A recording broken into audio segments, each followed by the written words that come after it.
Trump, Modi, Orban. That's the trifecta name-checked by commentators whenever they want a quick way of gesturing to the authoritarian nationalist wave which has swept global politics over the last decade and a half.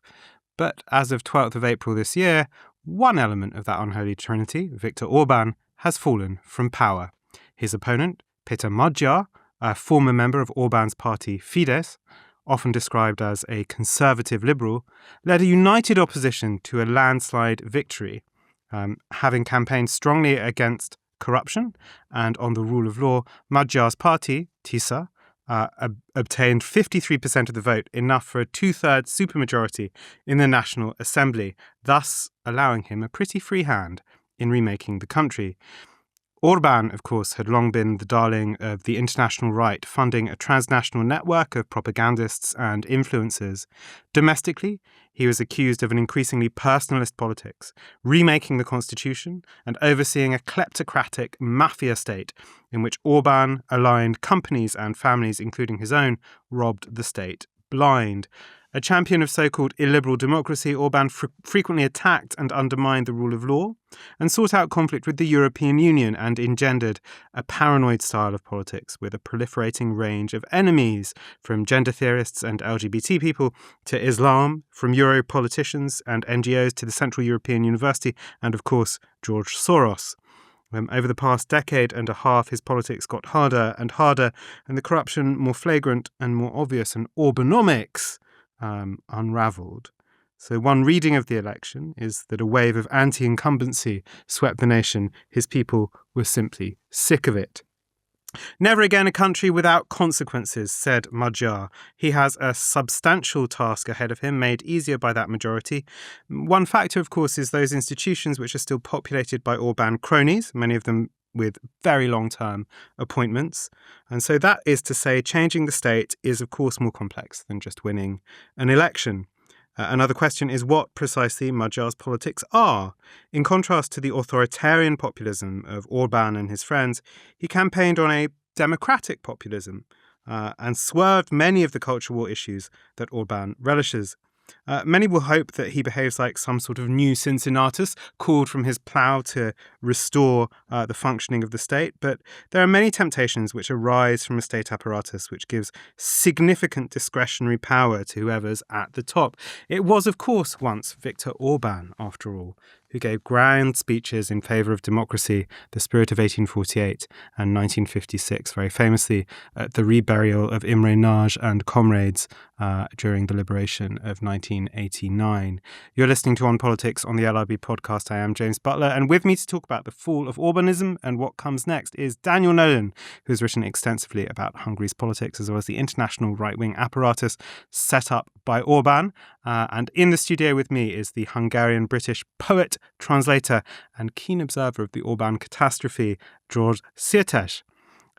George, if I can start with you, I know you were in Budapest for election night, and I'm sure you saw much of the celebrations across the city. I know many listeners will have seen those images arriving as well. So can you give me just some sense of the popular mood that evening? Well, the popular mood had, I think, decided that Magyar was going to win. We were on our way to a friend to actually watch the election results come in, and that meant a journey past Parliament Square, Kossuth Lajos tér, which was filled with young people and booming music. It felt like rave. It really was, in a way, and they were definitely anticipating victory. And I suspect they were one of the causes of the victory.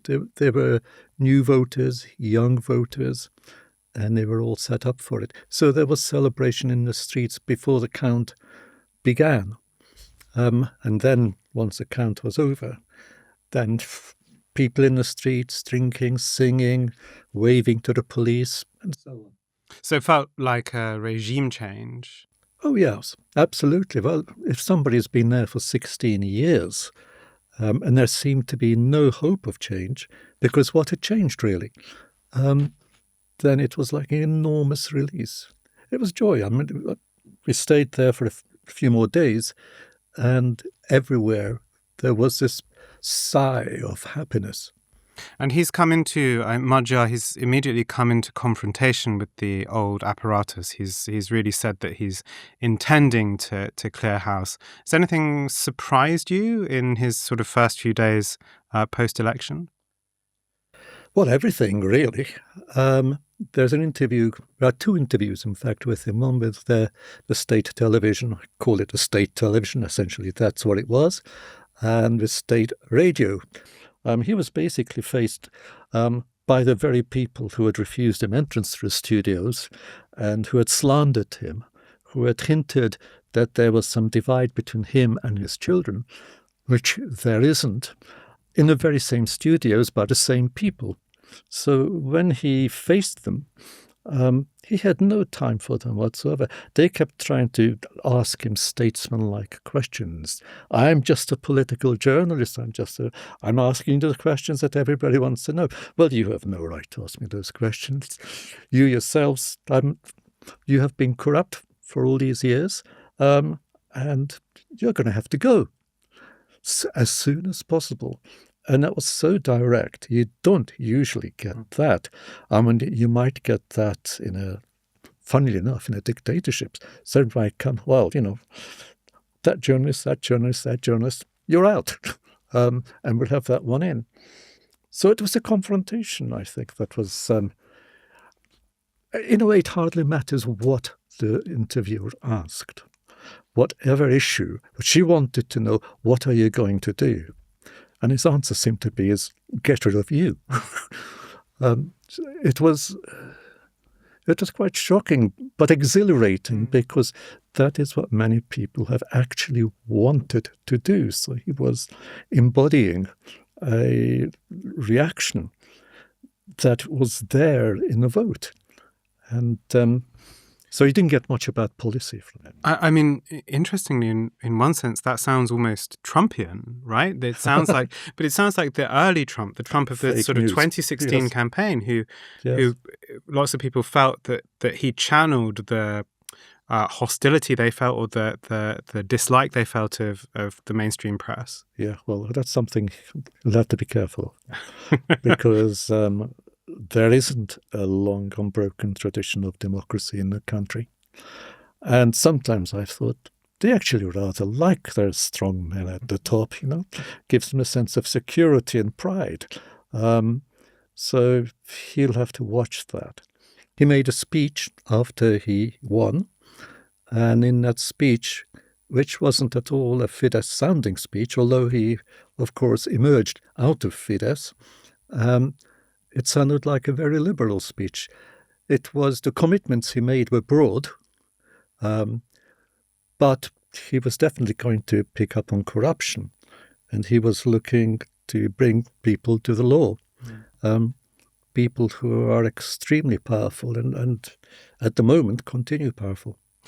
Dan, if I can come to you, I wonder if you can give us a sense of the politics of this election, and maybe what I've missed out in my very brief account there at the start of Orbanism in particular, so that period that is just now perhaps at an end. Well, I think that overall this was won and lost on the economy.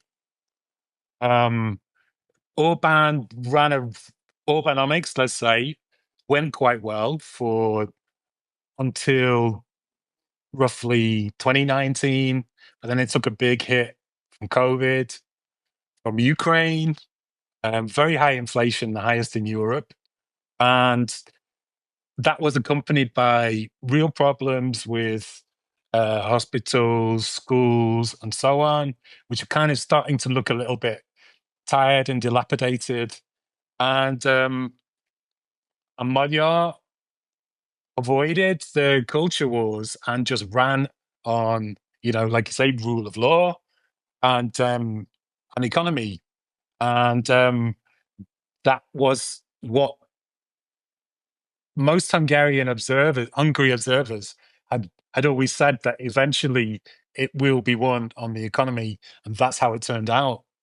So, I mean, it's worth saying maybe what that sort of Orbanomics is, because one of the things that I think was really interesting in the the campaign was that, as far as I could tell, Magyar has promised to basically retain all of the sort of Orban era fiscal transfers and sort of various sort of welfare payments to of one kind or another. So there's certainly a continuity there in terms of remittances. So that's one side of the Orbanomics thing. The other is bringing industry into the country. So Hungary has a sort of strong industrial manufacturing base, and it's certainly, despite the sort of politics of sovereignty, it's also, to some extent, as I understand it, relied on German manufacturing, and particularly automobiles, and then I think increasingly Chinese and Korean companies as well. So what's Magyar's relationship to that kind of economics, Dan? Well, that is very interesting, because that's right. There's been a lot of Chinese investment, Korean investment. There's a BYD factory which is pretty much ready to go in Szeged, in South Hungary. There's a cattle battery plant in Debrecen too, and there's a lot of balls in play that Magyar will now have to deal with. We're talking about, does he keep these contracts, which actually were signed by the Orban government, and also there's the EU aspects, there's the green goals. It's a kind of complicated environment for him. And speaking of which, it became an actual election liability for Orban, because around these EV plants and the BEV plants, there's been like really quite shocking levels of environmental damage. That became something that was one of the main election issues. So I think we're talking about, in the last 5 years, about 17 billion was invested in Hungary from China and Korea, and that only Indonesia had more investment. So it's very, very important for the Hungarian economy, and Magyar inherits that situation. And I suppose the other element here, and I think it's one that has had maybe more attention, is the role of European structural funds, right? So the accusation here, and I think it's pretty well supported, is that those payments from the European Union, and the European Union has withheld, I think it's 27.3 billion euros in structural funds for Hungary, because of the way that these were being used for client relationships, patronage, by the Orban regime. And so it seems to me that Magyar has made a priority of intending to get that cash flowing again. Do you have a sense, Dan, how easy that will be? It will not be easy, and the clock is ticking on it. So the deadline for that is 31st of August, and there are certain milestones. I saw 27 milestones quoted, which he will have to, while actually launching a government, he will have to deal with this, and it's going to take a lot of the government's bandwidth in the first few months. So far, what we've heard, really, in terms of what Magyar has said, has mostly been anti-corruption. Like George said, he went to the state media and gave them what for, basically. But I think anyone who voted TISA is expecting a win on this. I mean, this was central to his campaign. So yeah, I think there is some pressure on. But the general news from Brussels seems like they are quite keen to help him in the process, or to help the TISA government in the process. Right. I mean, and certainly, I guess, from the European perspective, there's this is a potential big win if you're, say, Ursula von der Leyen or someone like that. I think, in fact, von der Leyen's response to the election was, "You have chosen Europe." So there's a political win for them there if they can sort this. But I mean, Magyar is not Orban. That's immediately a win for him too. Well, Ursula von der Leyen and Zelensky were the chief figures on Orban's posters. I mean, in the previous election, it was Soros. In this, it was Ursula von der Leyen. And always the threat was it was the call to paranoia, which they've been playing on, and which is quite easy to play on in Hungary, I think. Is that if you vote for these people, life is going to be far, far worse. So your biggest enemies are the EU and Ukraine. And, the Ukraine army is going to come and invade Hungary.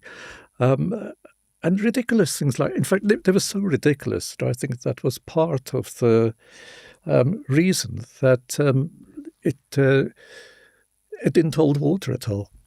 And it seems to me the case that I don't know the all the detail on it, but it seems to me that Magyar has been very reluctant to move positions on the two kind of hot button issues that Orban traded on in relationship with the EU, both migration. So he said that he will retain the sort of anti-migration or kind of hostility to the migration pact that has characterized the Hungarian position for the last decade or so, and is very skeptical about support for Ukraine.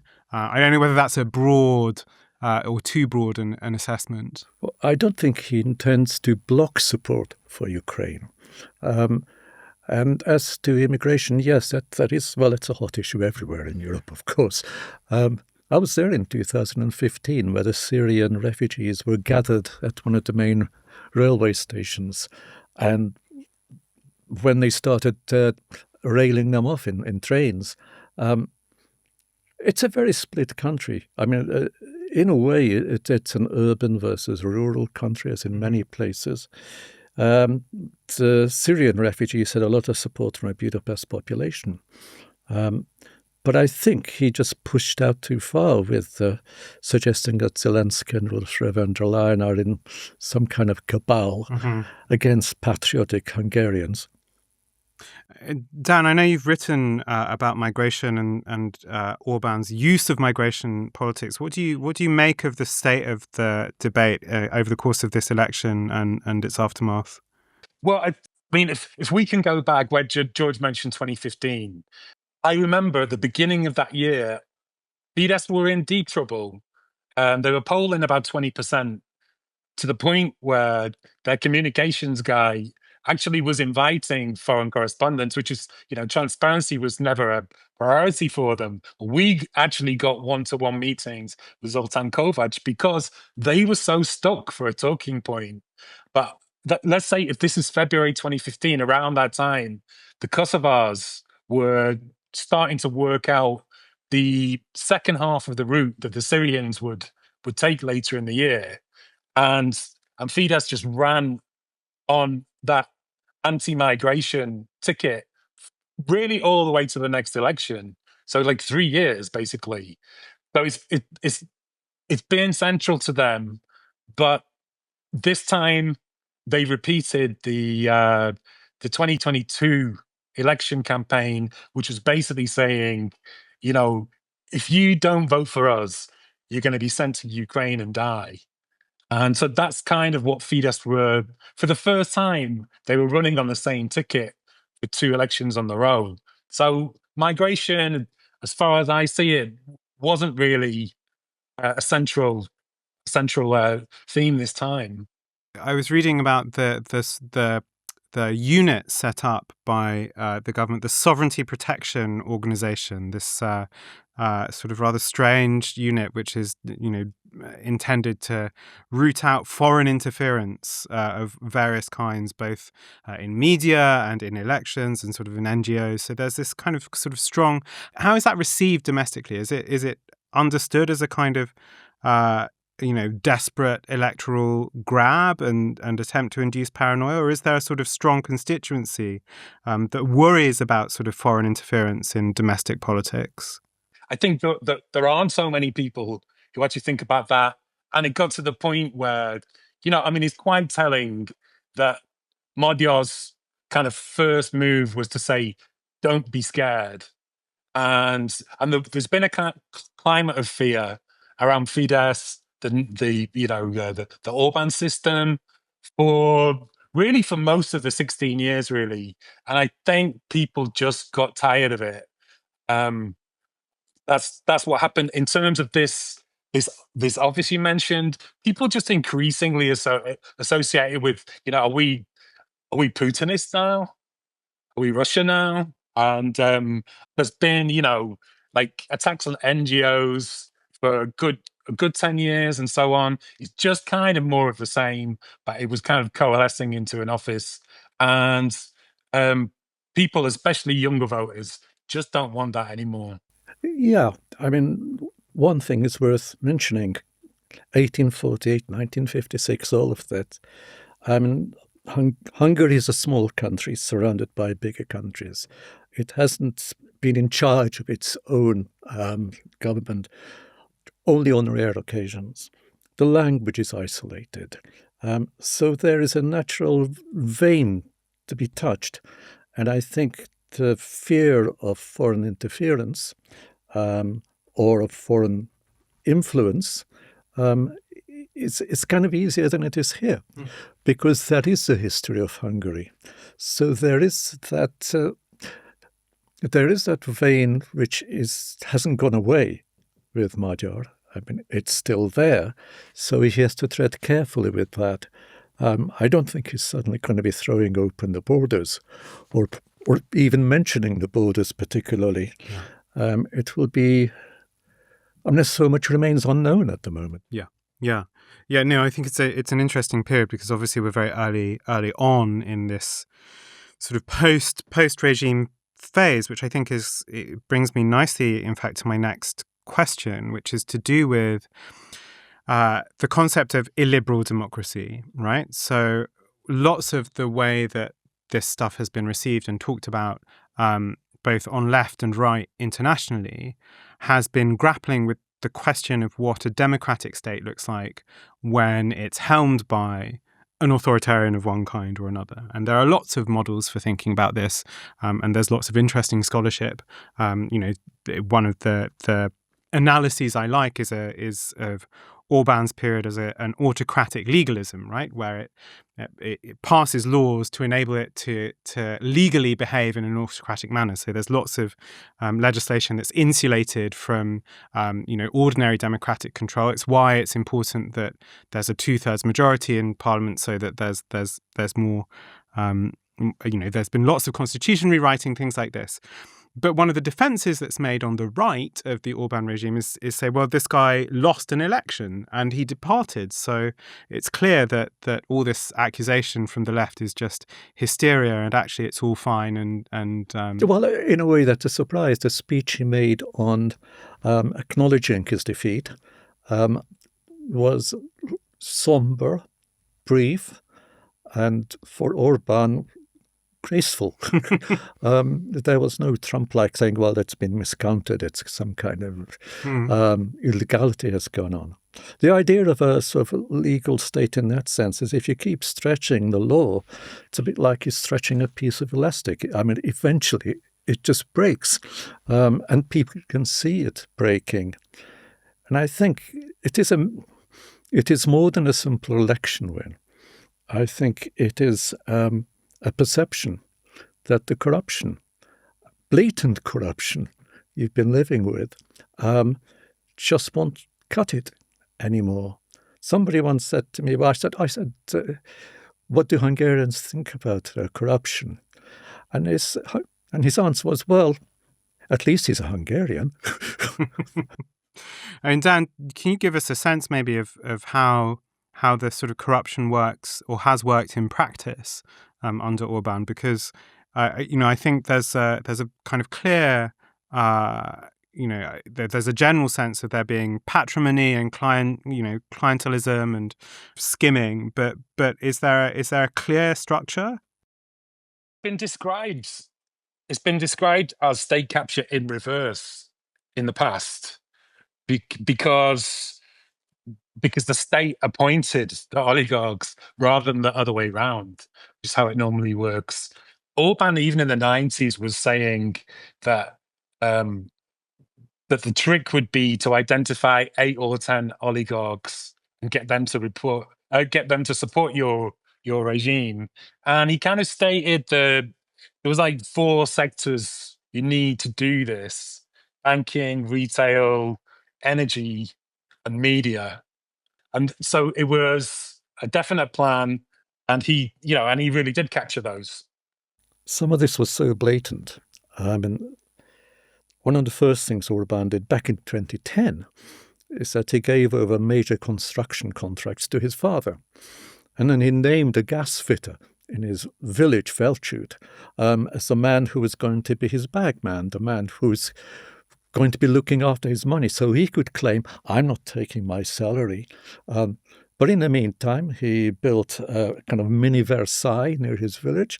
He's built an enormous, well, not enormous, but a football stadium with all the modern comforts, which houses twice as many people as live in the village. And all these are plain to see. So people would have had to say, either close their eyes to this or say, well, whatever happens, at least he gives us stability. He gives us our sense of patriotic pride. And he just took over institution now over institution. And that's going to be one of Magyar's great problems. Right, and that is a problem, isn't it? It is that you can win an election, but if someone's been building their version of a state for 16 years, then they have, with little regard for sort of separation of powers. There's an enormous number of Orban-appointed judges. There's the judiciary. It is an object of great concern internationally.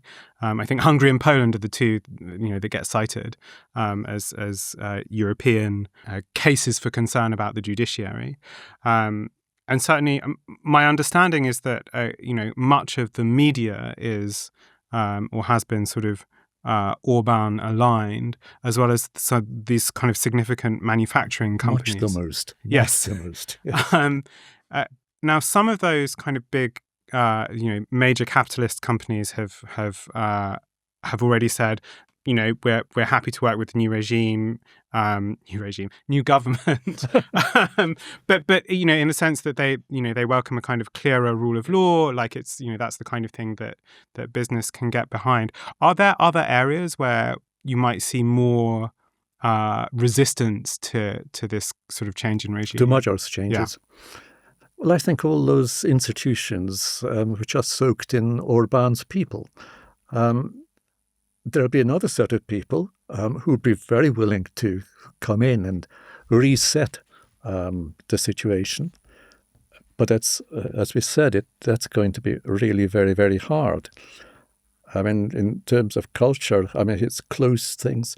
He tried to create a patriotic library, which involved a lot of right-wing people from earlier. He has managed to set up friends and channels who have pursued individuals and sent them off into exile, into places. And none of this is happening through physical violence. Mm-hmm. So it carries on looking legal. It's just free speech, isn't it? Yeah. But that will be very hard. But I think at least you can begin with the media, because those people, the front people anyway, I should think can be quickly replaced. Mm-hmm.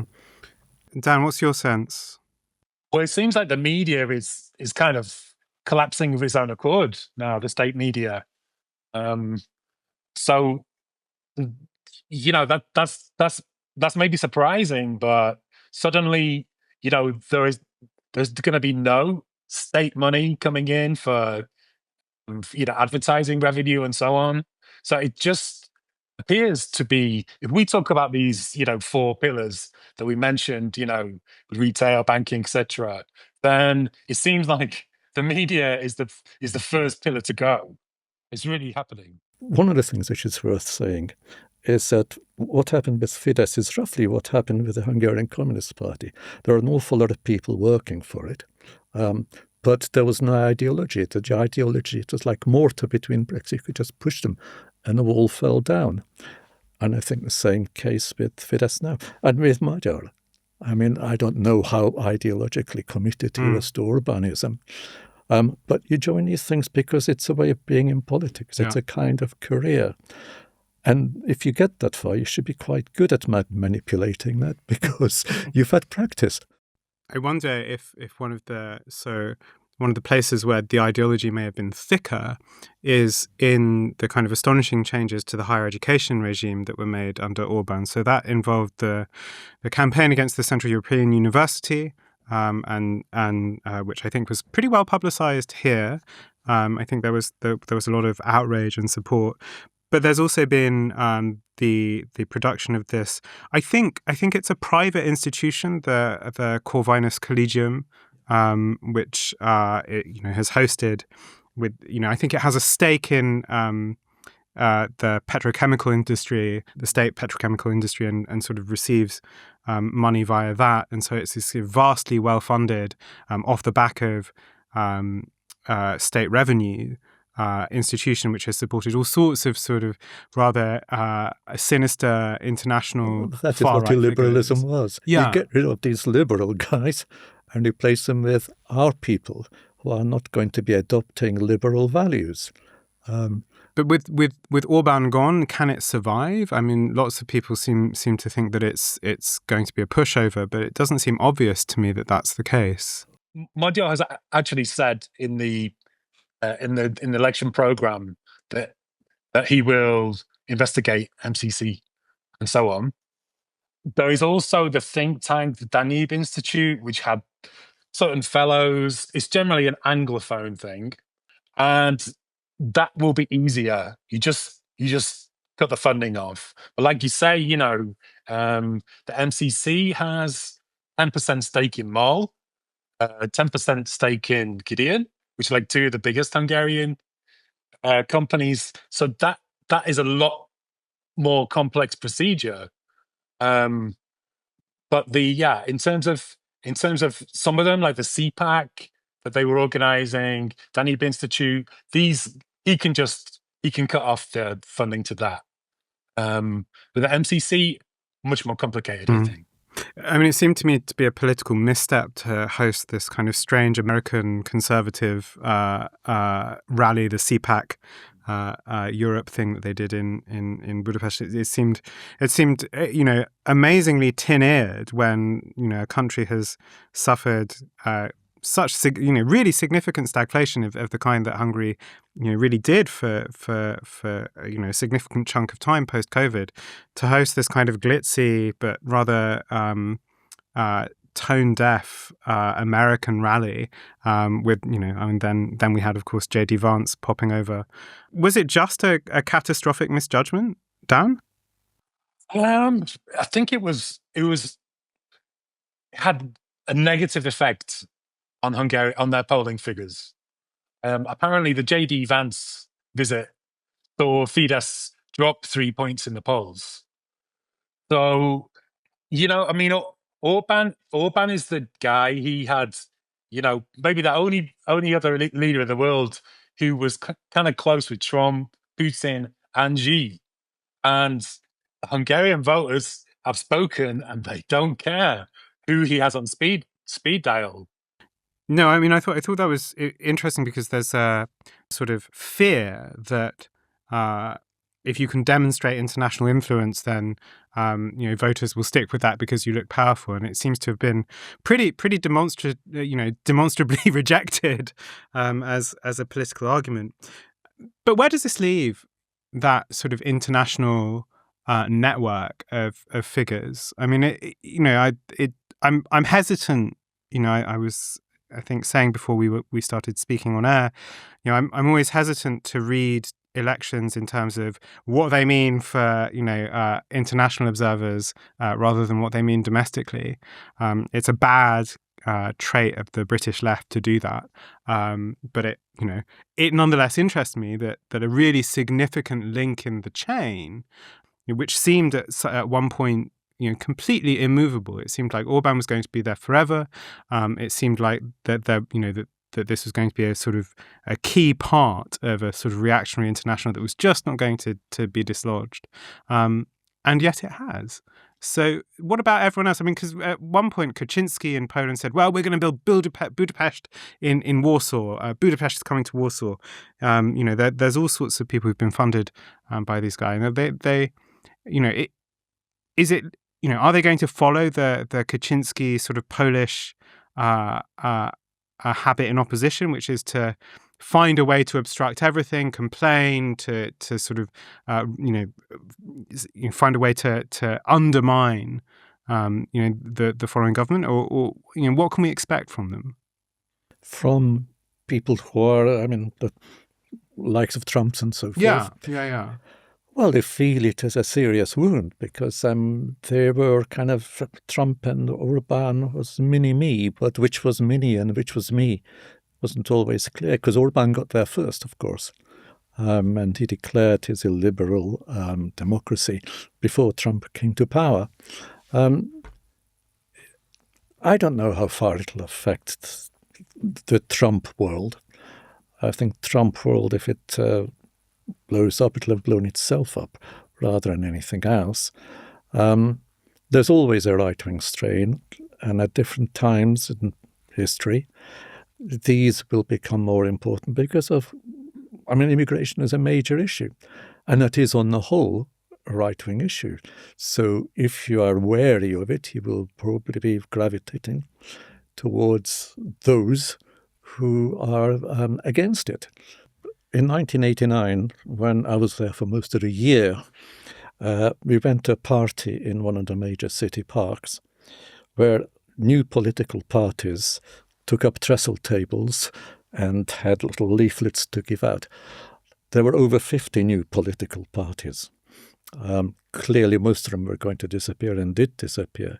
But if you look at the shifting ground of Hungarian politics, the governing party and the opposite party, there is a sense of shift. It could be that there used to be this party called Jobbik, which was the far right party, which began to move towards the middle, which scared Orban, and they managed to get rid of them. But these forces are at play within Hungary. I think there is a generational difference.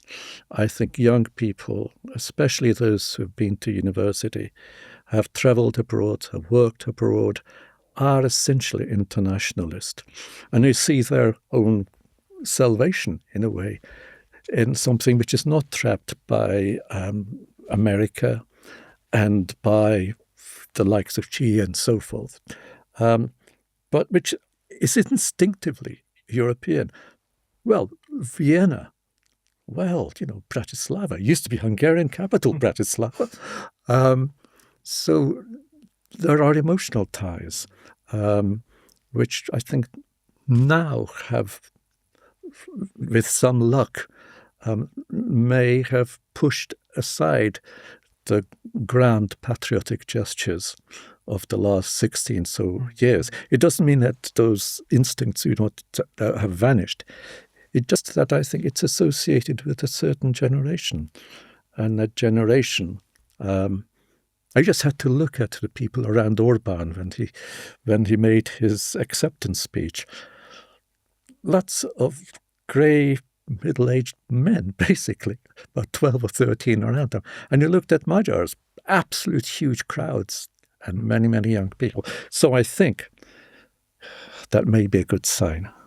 If I can ask a question, I building on that and come to you, Dan. For those of us who've sort of watched Hungarian politics, you much more closely than I, over the years, have had kind of cause to wonder about why the opposition movement found it so hard to coalesce in various ways or find a kind of coherent politics or a candidate to stand or to succeed. And it seems that, that opposition movement seemed to have had many, many kind of false starts, many dead ends. Its eventual figurehead ends up being a former Fidesz member. And as George has pointed out, it might well be that in a state in which there is only really one party that has kind of effective power, that produces or attracts all kinds of political talent. But in the latest issue of the LRB, there's a short piece by Jan Werner Müller on the election, and he observes that it's an observable fact, not just in Hungary, but in a number of states, that it's the left and the centre left who are willing to kind of find some kind of compromise with a centre or centre right candidate and stand behind them in order to move against a regime. And it's quite hard to find political movements on the right who are willing to make that compromise in reverse. So this is a sort of slightly long-winded way of asking what the status of those kind of political strains, say, to the left of someone like Magyar is in Hungary, or are they just not, simply not in any state worth speaking of? Well, as we said, there's three right-wing parties in the parliament now. I think it's about 100 years since there's no left of centre party in the Hungarian parliament. I mean, this is a broad coalition that Magyar has set up. So some of them will be looking to perhaps help TISA a bit as part of a grand coalition. In terms of the left, I'm not sure there is such a huge... I mean, there are some leftists in Hungary, but they tend to be maybe Budapest, a couple of other cities, Szeged, Debrecen. But they've kind of coalesced around this partisan site, which is, the one that initially took the Magyar interview. So, but I'm not sure at present there is a huge kind of, Hungarian left to speak of. And can I ask, additionally, his relationship to because I don't have a read on it, but it seems to me that he's been quite hostile, or one of the things that helped him succeed was his hostility to the established opposition, right? He's been quite critical of opposition movements over the years, and actually didn't align himself with them while campaigning. Didn't reject their support if they threw their support behind him, but didn't want to make himself out to be in continuity with that. Was that an important part of the campaign? Yeah, I think so. I mean, we're talking about... Jobbik, the far-right party, were actually part of the united opposition in the previous election. So, I mean, there have been examples of right-wing parties taking part. But I would say that Magyar has benefited from the fact that it's not the first time that the opposition have just said, okay, let's just have a go. We'll try and get a candidate in there, and then we can sort of hit reset on Orbanism. So he benefited from that. That's happened in the previous two elections too. And there was a lot more, debate and a lot more to and fro about, who's going to be the candidate. Do we really want to be in the same electoral coalition with these people? So that work was already done. And Magyar, just kind of slipped in later in the day, I think you shouldn't forget that there was a governing socialist party, so-called socialist party in Hungary after 1989. And Gyurcsány, who was a previous prime minister to Orbán, had actually a majority.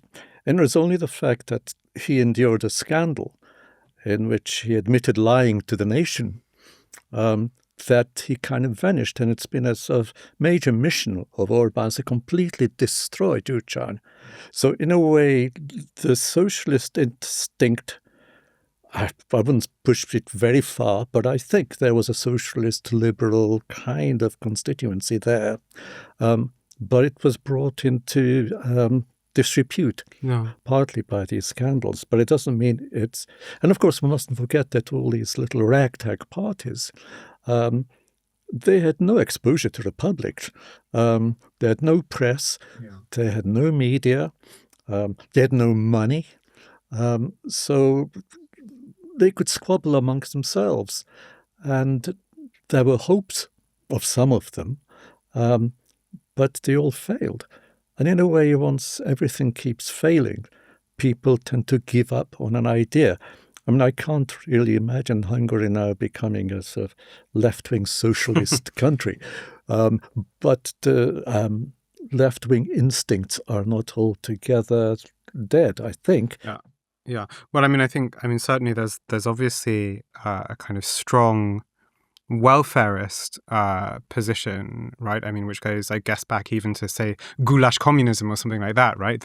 This strong sense of the state as something that provides or should rebalance some of the suffering there. So there's obviously that, but I guess the other element, and it's worth talking about additionally, is Magyar's is from this, as I understand it, like quite significant legal jurist family, and has like a very strong line in the importance of the rule of law, the importance of kind of institutional functioning, and I think it has served him really well in these, in this campaign. And he seems like a kind of strange figure in one sense, right? So he has this kind of very 19th century interest in sort of liberal virtues like the rule of law, while having this kind of quite 21st century campaign sort of coalesce around him, like lots of really cunning use of social media, that sort of stuff.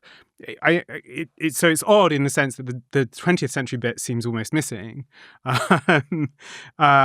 But I wonder whether you have a sense of what he's going to be like when he's confronted with these institutions, which are set up and have been set up by Orban to really invite whoever's at the top of them to use them pretty autocratically, because this seems to me to be like a pretty significant risk and hard to know how to mitigate. Well, I think a lot depends on momentum. If you take his interviews with the old state media, that indicates a lot of momentum, and he can use that to try and take on people who are in similar positions in banking and jurisprudence and so forth. He could go hard in. But I don't know how that'll go.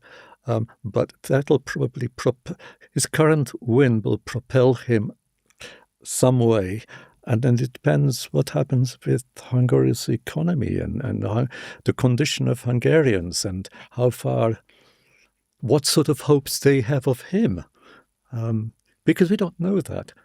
I think the vote was change. We want to change. It's a bit like Blair in 97, I think. It's a very similar kind of figure.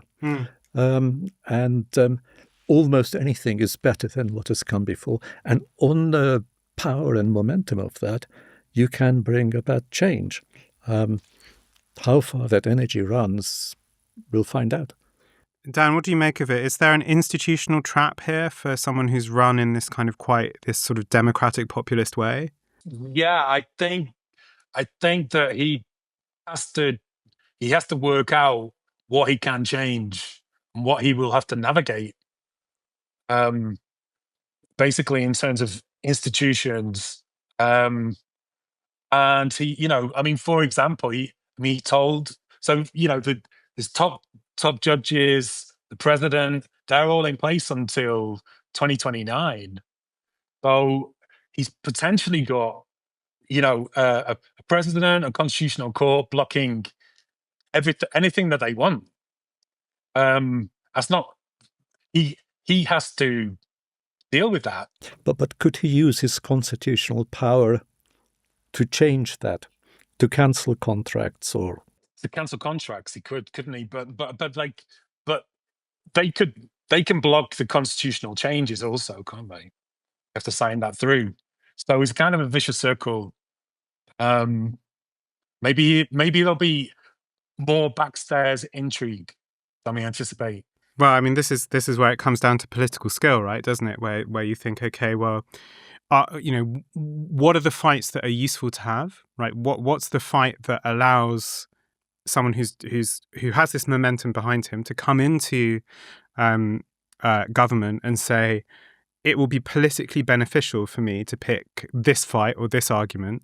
We haven't mentioned it, but I think, the genesis of his campaign in some ways was this kind of quite unpleasant cover-up sex scandal, paedophilia abuse scandal, which propelled him. He picked that fight well. This fight with his ex-wife, quite astonishing in some ways. But he used that fight as a way of sort of generating moral credibility and things like that. And there are obvious things in terms of corruption that you can certainly do that when you're in government. The way we do it in Britain is, you want to buy someone off, you give them a lordship, right? Like you say, okay, I want you to stop doing this and I'll put you in the House of Lords, and it means I can get you away from the thing that you're destroying or damaging or screwing up. And I don't know whether there's a way of doing that domestically in Hungary, but are there fights that it's useful for him to have? Well, firstly, I'd say that Brussels is the equivalent of House of Lords if you want to get rid of someone. That definitely happens. I'm not mentioning any names, Thomas Deutsch, but if there is someone who's a little bit needs to be dealt with. Navracic was also sent off there, but anyway, he seems to be okay with a national bank governor, for example, but some of these oligarchs are quite well known now, so that would be a huge win for him if he's actually seen as, taking on the oligarchs, stopping them from the other foreign transfers and so on, as something that you can do, and dig deeper into it. It's essential that he does that because he ran on it. Yeah, mustn't forget that the Constitution is actually not very old. Mm-hmm. And it's been altered 15 times. It's a fairly brittle something to build on. Mm-hmm. And you can probe it, and maybe, I'm sure he's going to propose changes to it again. Yeah. And I suspect he might have to do something like that because the legality that Orban established became transparently illegal. Mm-hmm. So he can try to adjust it, but I have no idea how.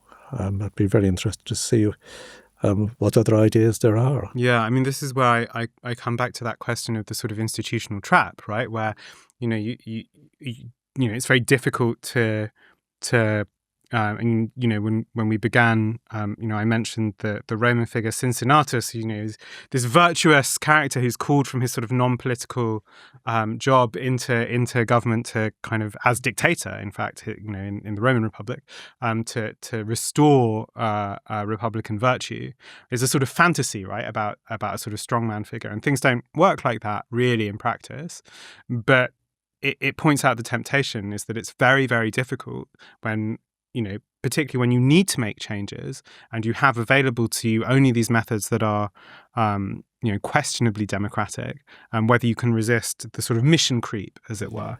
Well, that sort of Cincinnatus idea.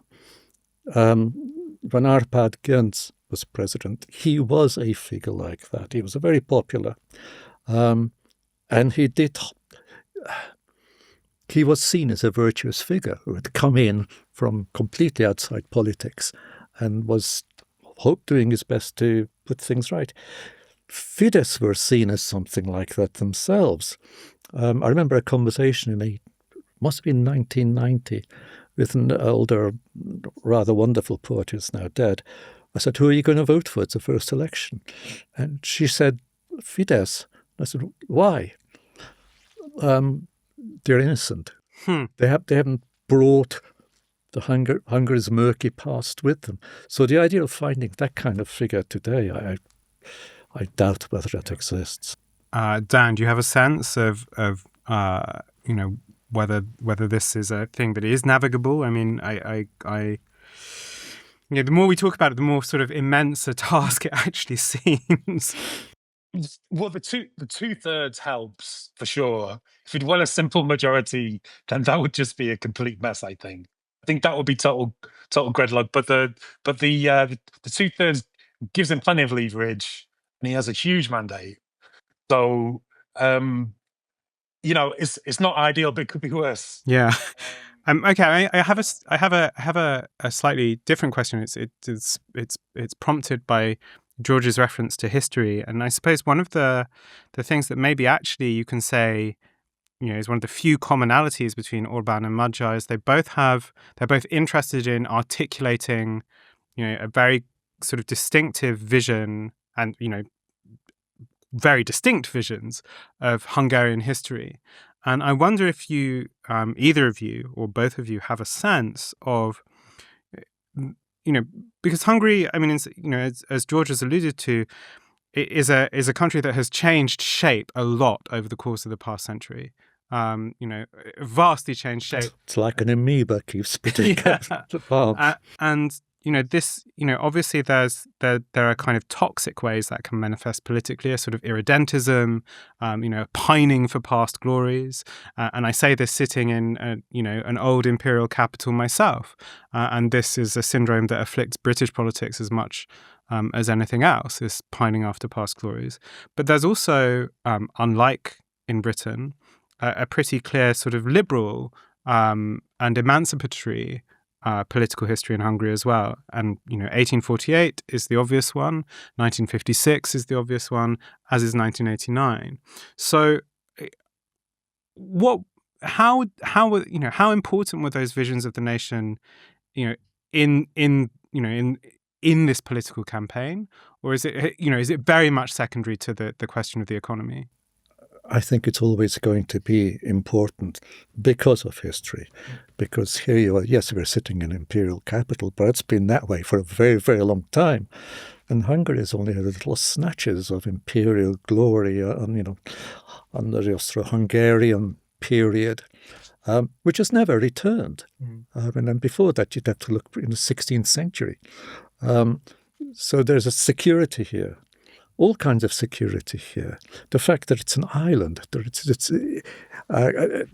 it is separated from its imminent enemies. I don't think if to call it patriotic suggests a particular approach to that, but there's always going to be a self-conscious sense of being Hungarian. Which is not entirely always right-wing. No. I mean, it goes back before the war. The idea of deep Hungarianness, which is a literary concept, that there's such a thing as being a Hungarian, which is not all the other things that are already mixed in with our society, but is a kind of, it's not like Scots nationalism, but it's a little bit like that. And Dan, what do you make of that? How significant in your reading is the question of the nation in Hungarian politics and particularly this campaign? Always, and increasingly so, really, in the last 20 years. I don't think you can win an election without it. There are certain, sort of cultural touchstones. You said, 1848, Petőfi poems, and so on. 56, the flag with the hole cut in the middle, and so on. I think 89, post 89, not so much actually. But yeah, there are certain half a dozen kind of national leitmotifs which you have to hit really if you're campaigning in Hungary. But interestingly, they're not so recent. Actually.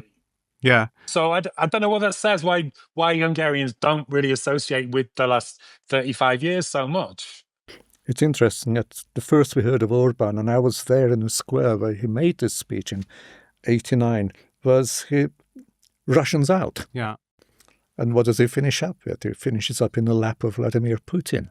I don't think people forget these things. Yeah. I don't really think there's an enormous love for Putin in Hungary, because there is historical memory. 1848, it was the Tsar's troops who put down the revolution that year. And then there's 56 and 1949 when they first established themselves. People, I think, all over are looking right now for anything to grasp onto to find a way to support a successful campaign against authoritarians of various kinds. And it produces the desire to find one weird trick to make your campaign successful. I suspect the answer is going to be no, but is there one weird trick from the Magyar campaign that people elsewhere should be trying to replicate? I can't think of one. Dan? I would say maybe one takeaway is it's much harder to topple an autocrat than never to vote for one. I think that can be a takeaway. It's difficult. It's difficult. It took 16 years, and then suddenly it happened. But it did seem like almost an impossible job. So yeah, I would say prevention is the best cure. Waiting 16 years for the economy to fail, or to take a party insider. I don't think these are necessary. I mean, they can work elsewhere. Even the idea of, an amazing thing that Magyar did was, he visited pretty much every settlement in Hungary. Now you can do that in Hungary. It's not really exportable if you're in American politics, is it? But he was doing so without much visible security. And I think that impressed people. My final question for you both, I think it's really easy as a foreign observer to take notice of an election and then not see or hear or think about a state until some other big event happens. I hope that won't be the case with Hungary. It seems to me to be both a significant and interesting place to observe and think about. What are the risks? What are the most immediate risks that this new government faces? Well, I suppose it may be economic. Its enemies may very well have the power to deprive it of the means to effect the changes it wants to make. So it could become unpopular fairly quickly. That's why I think momentum is so important. You're there now. You've got to move. You can't stand still. You've got this room. Move to the next room. And Dan, what faces the incoming government? I would say one thing they should avoid is making the whole of this term about anti-corruption battle. They need to get, they have a few months to get this 18 billion, and they should certainly do that. But in 4 years, there's a whole new cabinet and so on. There's some interesting characters in it, and those ministers are going to have to show, what were the wins that we had in these 4 years. It's not, we can see in UK politics, you can have a government that's in power for a decade and a half, and within a few months it's moved on, and people aren't so forgiving. It's like, basically, you're the government, you sort it out. So they are, don't get mired down in this corruption for 4 years. That, I think, is a good place for us to leave it. George Szirtes, Dan Nolan, thank you very much. And if you've enjoyed this conversation and conversations like it, you will be interested in reading the London Review of Books. You can, of course, find the paper on a newsstand near you or online at lrb.co.uk in the latest issue. Andrew O'Hagan reads Patrick Radden Keefe, Will Davies writes on hyperpolitics, and Lala Khalili on the fight for control of the Arctic. And you can see a short film about the life and work of George Szirtes by following a link in the description to this episode or navigating to the LRB website. Thanks for listening.